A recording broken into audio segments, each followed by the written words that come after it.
guys, happy Friday and welcome to Friday's Proverb. I'm your host Tiara. Thank you guys so much for tuning into today's video. If you are new to my channel, go ahead and give this video a thumbs up if you like it.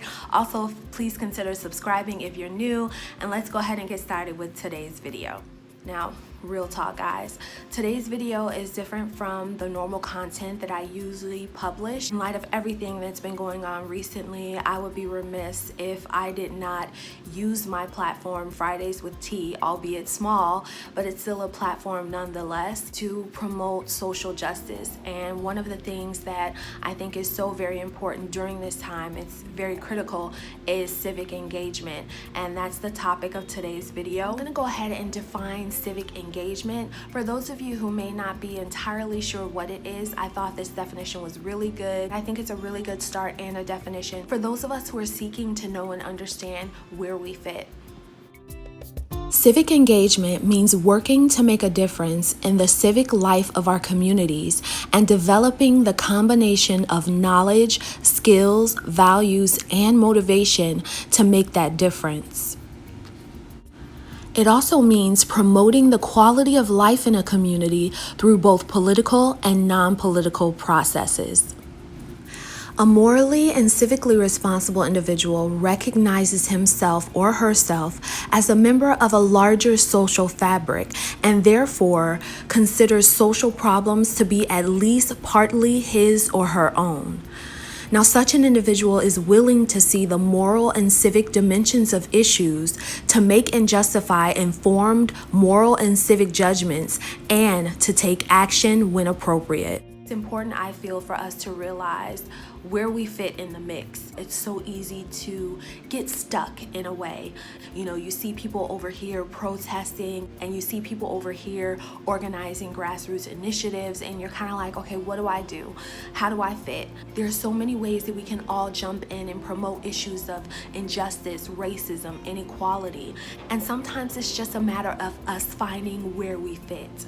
Now, I wanted to share with you guys today one example, just one, of civic engagement, and that is the bus boycott of Montgomery, Alabama. In Montgomery, Alabama, people looked at how they were being impacted negatively by their society, and they assumed responsibility for change. Joanne Robinson was an English professor at Alabama State University, and she headed up an organization called the Women's Political Council. Joanne Robinson had an episode on the Montgomery bus where she is accosted by a bus driver, and she leaves the bus, in terror. She thought the bus driver was going to hit her as he demanded she sit in the black-only section in an almost empty bus. When she talked to other women in the Women's Political Council about this episode, she found out that they had similar experiences. There were a number of arrests in 1955 of black women who were violating the segregation ordinance on the buses. And on the night of December 1st, when Rosa Parks is arrested, Joanne Robinson springs into action, and they actually execute this plan to initiate a bus boycott. At the time, most people rode the bus to kind of get around. There weren't as many cars on the road. So you begin to realize that if we don't ride the buses, we are able to kind of break the system to a great degree. Joanne Robinson comes on campus late that night with a couple of students, runs off 50,000 flyers. The next morning, between classes, they pass out these flyers. She calls a civil rights attorney, Fred Gray. She calls E.D. Nixon, labor organizer, really the recognized leader of Black Montgomery. And they decide to endorse the boycott. They organize the Montgomery Improvement Association to execute and to coordinate the activities surrounding the Montgomery bus boycott.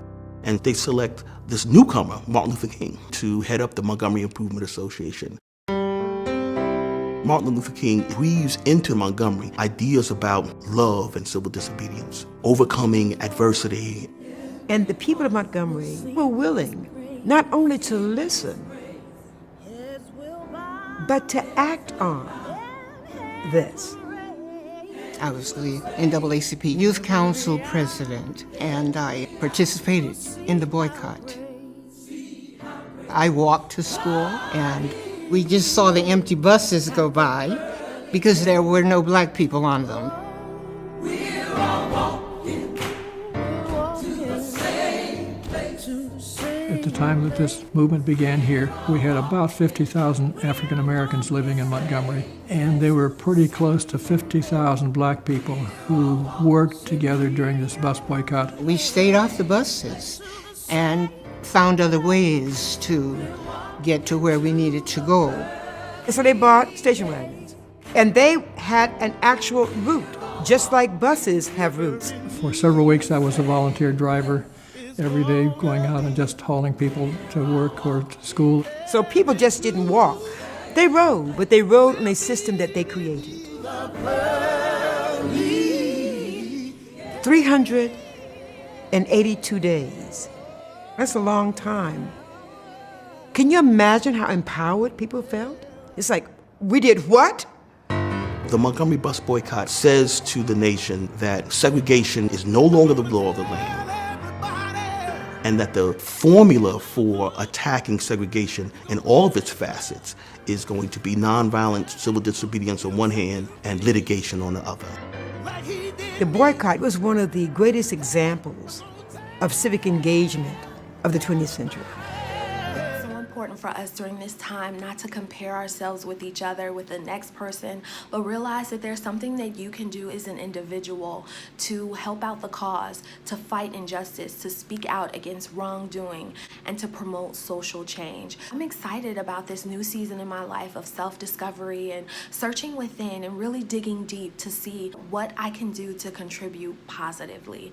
Thank you guys so much for tuning into today's video. Again, if you like today's video, go ahead and give me a thumbs up, subscribe if you're new, and who knows, this may be just one of many videos that I put out just to promote social awareness, so stay tuned. I'll see you next week, guys. Bye.